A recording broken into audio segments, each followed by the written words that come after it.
There it is. Pinkie Pie said as she pulled out a map of Ponyville. She'd gone back to the library to find it. Luckily she had an uncanny ability to find things she needed very quickly. She took a red marker in her mouth and drew a circle with an X through it at the road with the chasm on it. She then placed smaller X's on several houses she'd tried to gain access to in trying to find a pony. The town appeared to be empty, abandoned. What happened here? She asked herself looking at the map of X's. She'd only investigated a small portion of Ponyville, but there were always ponies either at home or wandering around. On bad weather days they'd be in their homes, or there'd at least be a notice of some kind if a lot of the ponies would be leaving. Plus, why was there that bottomless pit at the edge of town? I need to get to Sugar Cube Corner. If I can make it there, I can get my hot air balloon and try and see if there's any Pegasi in the sky. They might have an explanation for the fog. Pinkie Pie said, confirming her plan of action in her head. She also admitted to being worried about Gummy. She hoped he would be alright. She quickly checked her route on the map before packing the map and the pen into her bag. She'd mark any more unusual occurrences she encountered in Ponyville on the map for her to remember. She stepped back out into the chilly day when something cold and wet landed on the end of her nose.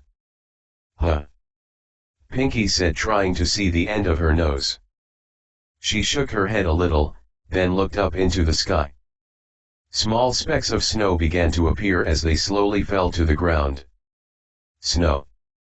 But it's summer, Pinkie said in shock, staring at the white spectacle. She could see her breath, but she hadn't realized it was cold enough for snow out. The Pegasi controlled the weather, so they must be up there right now. Pinkie headed out in a gallop towards Sugar Cube Corner. Suddenly Pinkie heard a static sound coming from her bag. Was that miniature phonograph making noise again? It certainly picked random times to do so. Pinkie was knocked out of her thoughts when she saw the outline of a figure in the fog. Oh! Some pony is here, she said, her hope rising. She quickly ran faster to the figure. As she got closer though, she couldn't help but get the strong feeling that something wasn't right, as the phonograph grew louder. Hey, what's going on here? She instantly asked before even assessing who it was. She stopped shortly though when she got a good look at the pony, and she let out a high-pitched scream. The pony was barely a pony anymore. Its coat and mane was gone, replaced with the look of rotting flesh that was trying to live. One of its front legs was missing, there was a missing chunk of flesh from its back, its eyes looked like they had been gouged out, several teeth looked like they had been knocked out with the holes bleeding, and several lacerations covered its body. Hey, are you alright? Pinkie said, taking a step back from the pony. Her initial reaction was to figure out if it was in pain, but her gut told her to stay away, that this thing didn't want her help. The phonograph in her bag started ringing off the hook. The fleshy mass lunged at Pinkie, its teeth baring to strike down. Pinkie cried out and jumped away, as the creature fell where she was standing, its teeth sinking into the dirt. Pinkie took a few more steps away from the creature as it brought its head back up, a mouthful of dirt in its teeth. It growled as the dirt dribbled out of its mouth, soaking the dirt with its blood.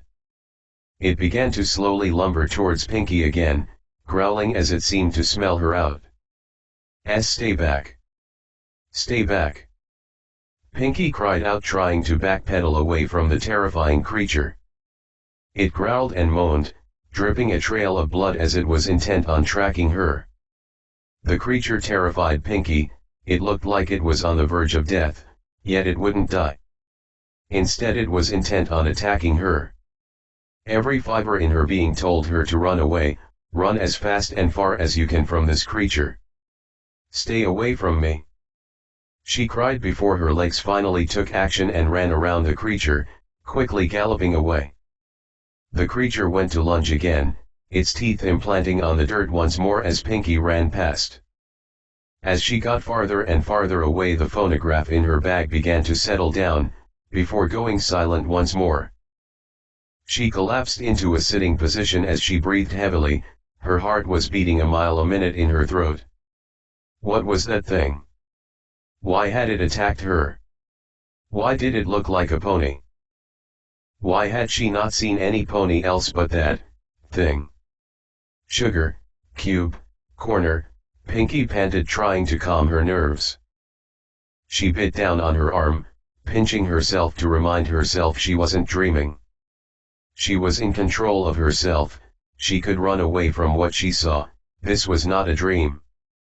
She shook her head and got back to her hoofs and began to run again. The door to her room in Sugar Cube Corner creaked open slowly as Pinky pushed it. The inside of her room was pitch black. She couldn't see anything past the frame of her door. She carefully dug into her bag and pulled out the lantern, holding it in her mouth as she turned the knob. The wick came to life, the flame shining. She stepped into her room, the light of the lantern illuminating what she couldn't see before. She looked at shock at the state of her room. It looked like it hadn't been used for years. The wallpaper was rotted and peeling, the wooden floor was splintering and falling apart, the curtains were riddled with holes, dust was thick and the air was stagnant. Pinky looked around confused, before placing the lamp down gently onto a table so she could see the whole room. Was I gone for a long time? Pinky asked as she stepped through the room, hearing the floor creak and groan as it adjusted to her weight. Twilight wouldn't have used a spell to send me into the future if she was going to help me, would she? Pinky said, not sure what to think. The spell did say it would be disorientating. I guess this could just all be part of that side effect. The phonograph began to let off a soft static. Pinky stopped in her tracks as she listened to it. The last time it went off she met that creature and it had gotten louder as she got closer to it. She looked around the room hastily but she didn't see anything that looked like a monster. Calm down, Pinkie Pie, there's nothing too serious to worry about. Let's just check and see if Gummy is here, grab the balloon, and head for the sky. You can put this creepiness behind you then. Pinky said as she grabbed the lantern in her teeth and quickly pushed her bathroom door open. Gummy! She called out despite the lantern in her teeth. She looked into the bathroom and nearly dropped the lantern. The walls were smeared with blood, bloody hoof prints and hastily scribbled words. The curtains were torn to shreds, the remains barely hanging onto the poles that used to hold them. Caked blood covered the outside of the tub, the whole room looked like a massacre. Gee Gummy! Hey, are you in here? Her words were muffled, but she had to check, she had to look. Her mind screamed leave, but she had to find out if he was in here or not. She took steps into the bathroom, her hoofs echoing loudly as she stepped onto the tile. The only relief she was given was that the phonograph grew quieter as she stepped in further. She placed the lantern down on the sink and gulped as best she could. The room stank of mold and blood, it made her want to gag. She carefully checked around the tub and the curtains, only seeing more blood. She turned to look at the walls, getting a chance to read what was written in the hastily scribbled blood. Help me. Pain. He hungers. The words sent chills down her back. What did they mean? He hungers. The words echoed in her head. Was that referring to Gummy?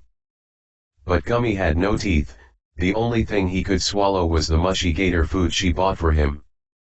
What had happened in her bathroom? Why would this have happened here? Her mind was reeling with questions. She desperately needed the comfort of one of her friends right now. She stepped away from the wall. There was only one place left she had to check, and that was the tub itself. She very carefully leaned her head over the edge of the tub, looking down into it. In the tub laid half of the rotted remains of a tiny green gator. Pinky threw her hoofs over her mouth as the tears began to stream out of her eyes. It was unmistakable, that was Gummy. He looked like he had been there for a long time. Pinky's stomach was moving into her throat as she stared. Why was this happening? Was the question bouncing around her head again and again and again? She needed answers. It was then that she noticed a bright red ribbon. It was tied immaculately into a bow around something that was sticking out of Gummy's mouth. Pinky swallowed as she stared at the item, not sure what it meant. The item was clean, it was free of blood, and it looked like Gummy was trying to give it to her. Pinky gingerly lowered her hoof and took the item from Gummy's mouth, the item slipping out with a bit of ease. She was able to look at it clearly now, realizing it was a key. The key had a symbol of a star on it. She didn't quite know what it meant, but Gummy had given it to her in his last days. She had to keep it. She gently placed the key into her bag, remembering just then that the phonograph was still giving off a quiet buzz. She carefully grabbed her lantern and stepped out of the bathroom, closing the door behind her. She placed the lantern down on the ground as she wiped her face again, hiccuping. "Gummy, I'm so sorry," she cried into her hoof as she desperately tried to calm down. "I promise, I'll give you the proper burial you deserve one day." She held back another sob. "Please forgive me for not being there for you," she said as her shoulders shook.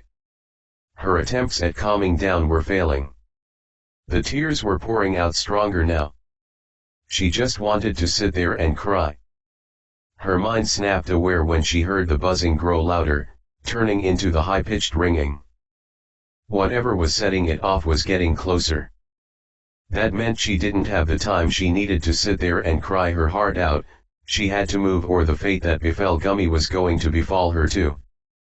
She hastily grabbed the lantern and ran across her room to the closet where she kept the balloon. The ringing grew louder. Her heart was racing a mile a minute. She grabbed the closet doors and ripped them out. A high-pitched scream erupted as a white blur latched onto Pinky's face. Pinky whirled her head around frantically as pain struck all around her face. She scrambled her hoofs and rammed her head against the wall, erupting another screech from the blur. She whirled her head and flung it across the room.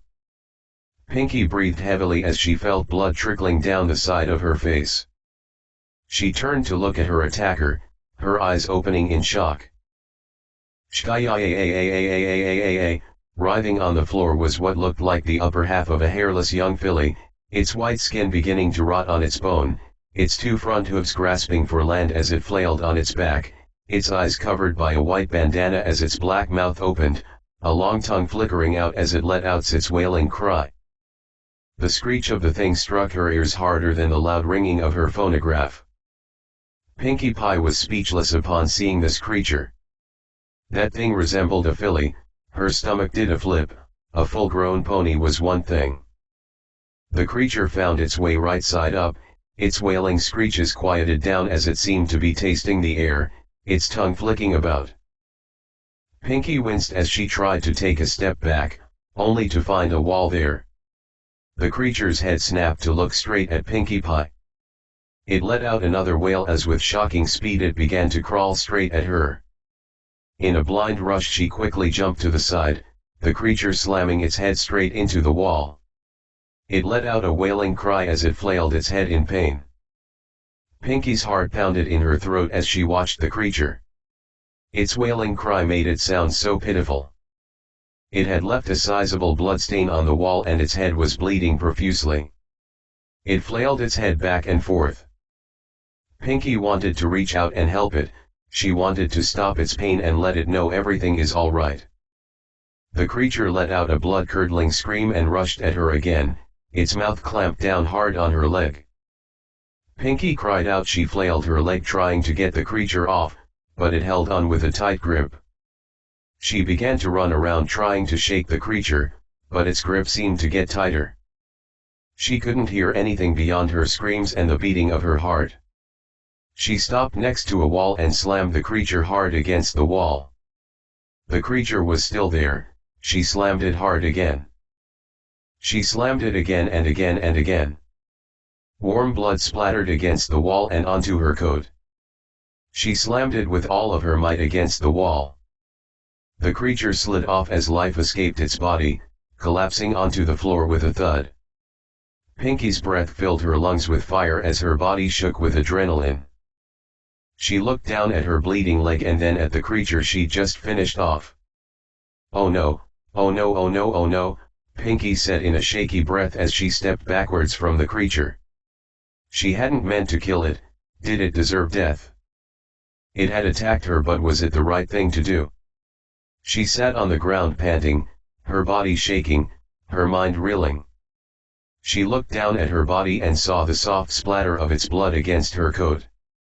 Her stomach flipped again and again, her contents about to come up. "What have I done?" she gasped, trying to cool her burning lungs. "Why did it have to come to this?" She shook her head violently. She didn't want any of this, but it was happening. This was no dream that she could wake up from and it all go away. This was here and it was real. She took a deep breath as she tried to stand on her shaking legs. Rainbow Dash, Rarity, Fluttershy, Applejack, Twilight, and a pony, I need you right now, she said shakily, walking towards her closet. She grabbed the lantern and looked into the darkness. The balloon was there, the basket holding the deflated balloon. Hope rose in her heart as she placed the lantern down and began to pull out the cloth from the basket. Large holes riddled the balloon. It wasn't usable for flight. Pinky broke out in sobbing tears, crying into the hole-ridden cloth. The phonograph had finally stopped ringing.